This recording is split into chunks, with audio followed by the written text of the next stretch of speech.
Who am I and how did I encounter a caribou, There you basically? go.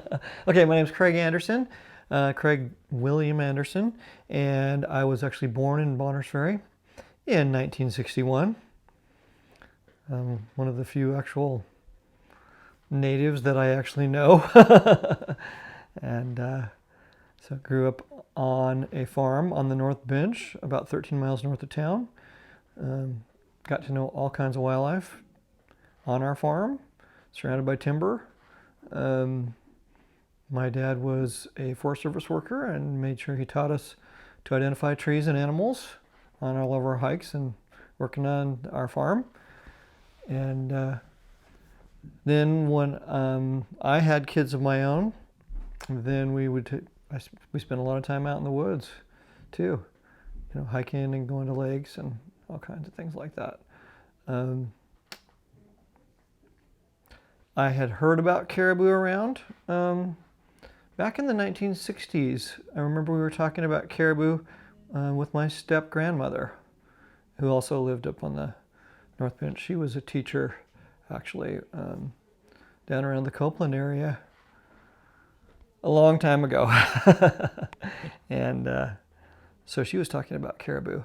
And this was in the 60s. We were all up. We were camped out up at a place called Bog Creek. It's off of, off of the Grass Creek area, up in the Selkirk Mountains. And I saw a track kind of in a pool that I believed was a caribou track based on what I had seen in my books. I had a lot of animal books, watched a lot of animal shows as well, and I could see in the track the distinctive dew claws that you can see when you see a caribou print. I mean, other ungulates have them as well, but this one, caribou have a distinctive, set of dew claws that you can see behind the regular hoof part. So I always claimed that I had seen a caribou track, and I knew that they were fairly rare even back in those days. And so it was kind of an interesting kind of side note to our camp out that we had that 4th of July.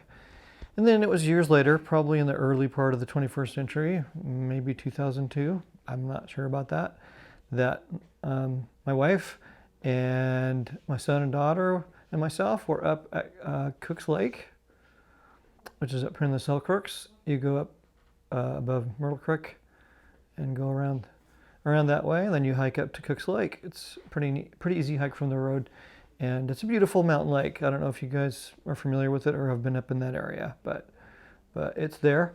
And as we were hiking along, there was a couple of people in an inflatable boat that were fishing on the lake, and I knew the lady because I was a teacher at the time at the high school, and she was a parapro that had worked with me in the classroom, and she goes, "Hey, Craig, look over there, look over there." And so we looked from where we were hiking over along the lake shore, and we saw a caribou standing there, and it was feeding not too far from the lake shore, and not too far from where they had their boat, and they were yelling at us across the lake, and this caribou was just standing there feeding.